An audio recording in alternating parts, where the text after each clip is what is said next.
Take a look at these 4 words in 4 different writing systems. If I gave you 3 seconds to pair them up, split into 2s, which ones would you guess are most alike? Tick, tock, tick. So, which did you pick? And why were they the ones with animal faces? I get it. Hefty, iconic imagery, roughly the same region of the world. Yet while we might expect experts to be comparing notes, I find them repeatedly pointing elsewhere, insisting each in fact resembles another more distant script, that Maya works like Japanese, and Aztec feels more Mesopotamian? Bewildering. And I think my cure for that is play. If we made a game out of comparing these scripts, would the results convince us to agree with the experts? Dim the lights. After a Nahuatl handbook emphasized the surprising mismatch between these scripts, I tried to harness that insight and expand on it using spreadsheets, even a space glyph game concept. Back here on Earth, though, I think I finally hit on a playful way to test that hunch. A game.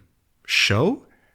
I'm a reluctant host, though. I prefer to slink off to the research, which is why I invited back the host from our world's hardest spelling bee. So a warm welcome to...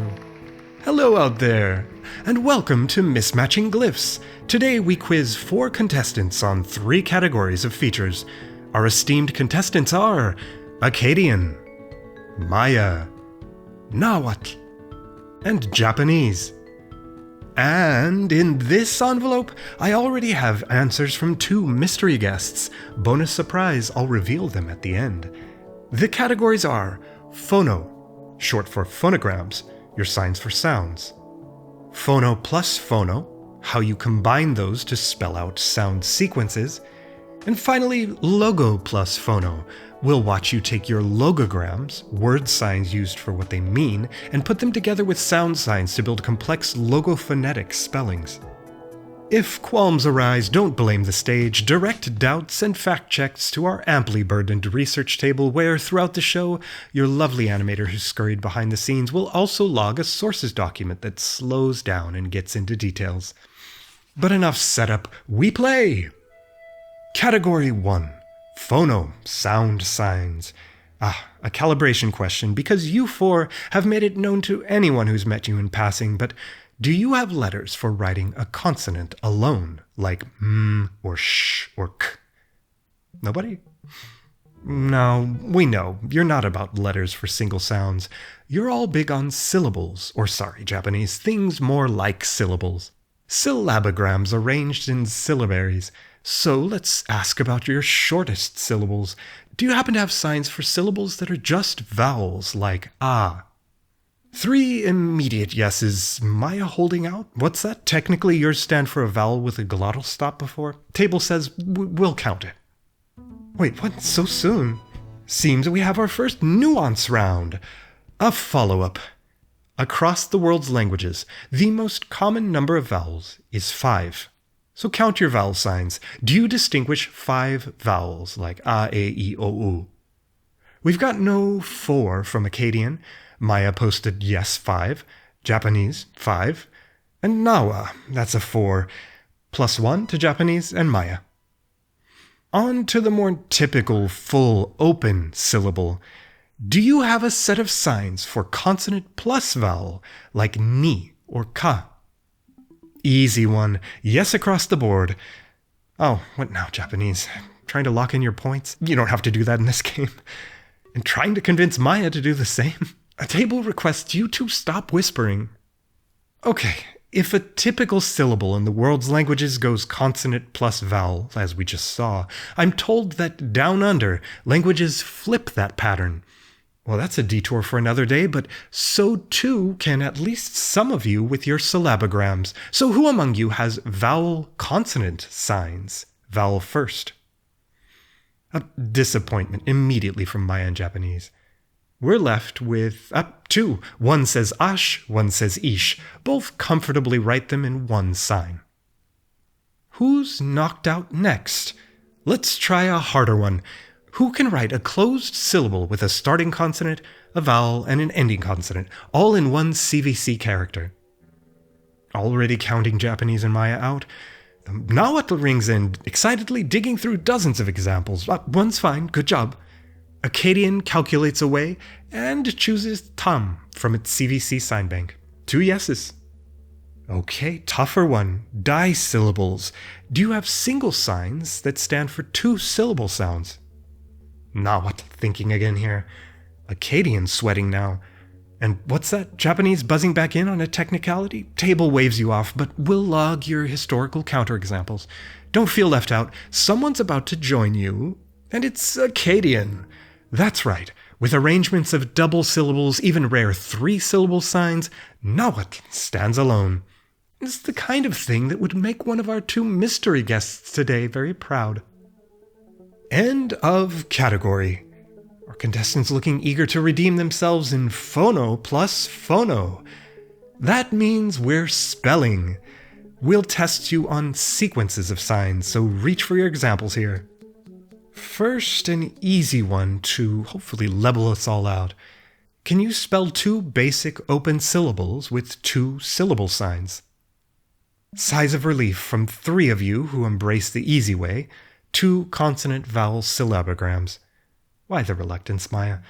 You're painting a word, but then warning about the ways 2-syllable spellings get complicated?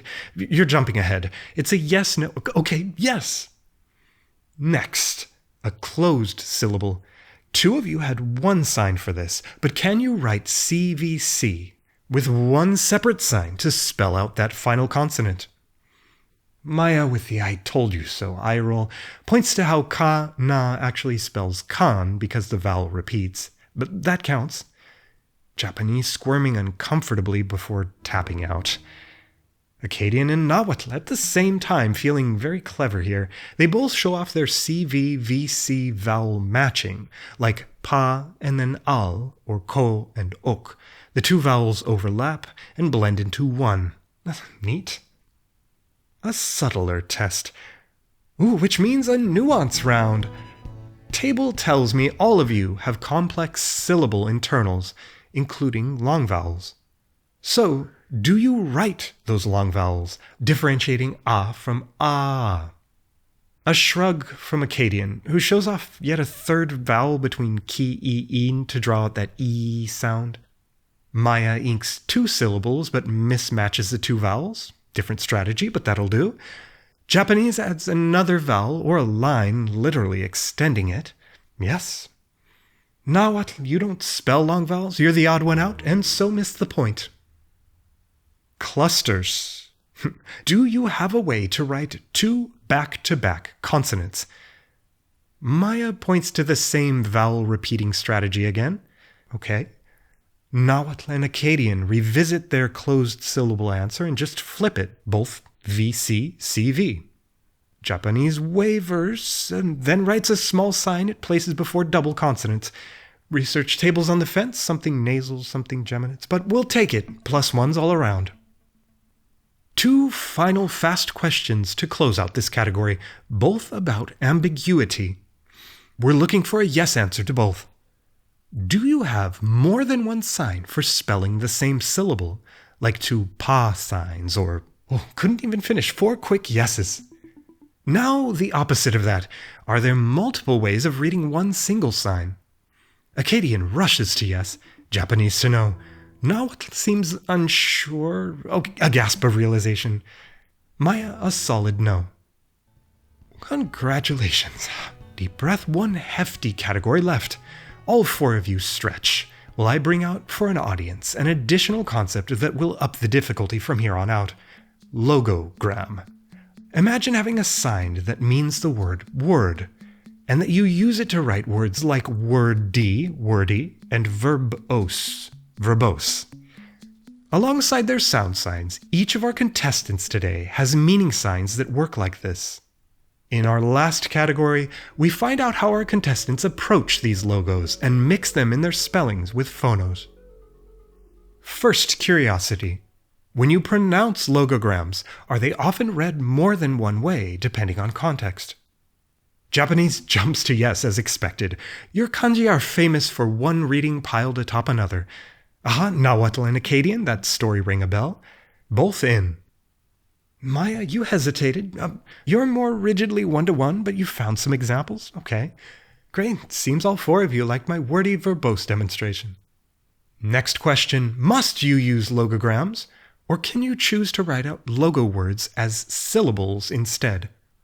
Japanese with another quick buzz-in and an example rewritten in 2 syllabaries. Akkadian's not far behind there. The others lean one way, but... okay, 4 for yes. We covered how you spell. What about super spellings, logo plus phonos, side by side in mixed logophonetic sequences? Research Table has a basic question here. Do you follow this pattern? A main logo as a meaningful base, plus other supporting phonosigns to refine that base, like using affixes. Maya with an instructive example to clear any confusion, a logo for sit or be seated, but then with a suffix written out in syllables. And yes times 4. Good. What about instead using a supporting logogram to add grammar to a word? Okay, like your base word is a logo, and then your affixes are also okay, Akkadian jumped at that and can help us out here. Akkadian wrote down a noun, but then attached a logogram that means plural suffix. Maya, not really, you can't relate. Our table says there's discussion to be had, but their sources lean no to, so you're out. As is Japanese, out. Nahuatl, late again, with yes. Well, next. We know you all add supports to a base sign, but when the sounds in those supports overlap the base's sounds, one expert says you're aiding rather than adding at that point. So, do you disambiguate logos with phonetic hints like verb bose versus word d, hinting that the logos read verb in one case and word in the other? Japanese and Akkadian smirk, a real air of confidence about you two. Nahuatl as well. Maya, you even put the hint syllable inside the same seated glyph from your last answer? Tricky and beautiful. Okay, on to our last scheduled test. There's a well-known logo that silently refines readings. Do you use determinatives? Just with the terminology, Akkadian's already in to help us out. Look how beyond spelling out a city's name, you can add an optional unread sign to stand for the meaningful category it belongs to. So city here. Maya, no, not really, with maybe one exception. Nahuatl says, indeed, plenty. Japanese, sorry, no time to pop open your Chinese characters and scoop out the congealed historical semantics here. No. And that's... Wait, are we really ending on a nuance?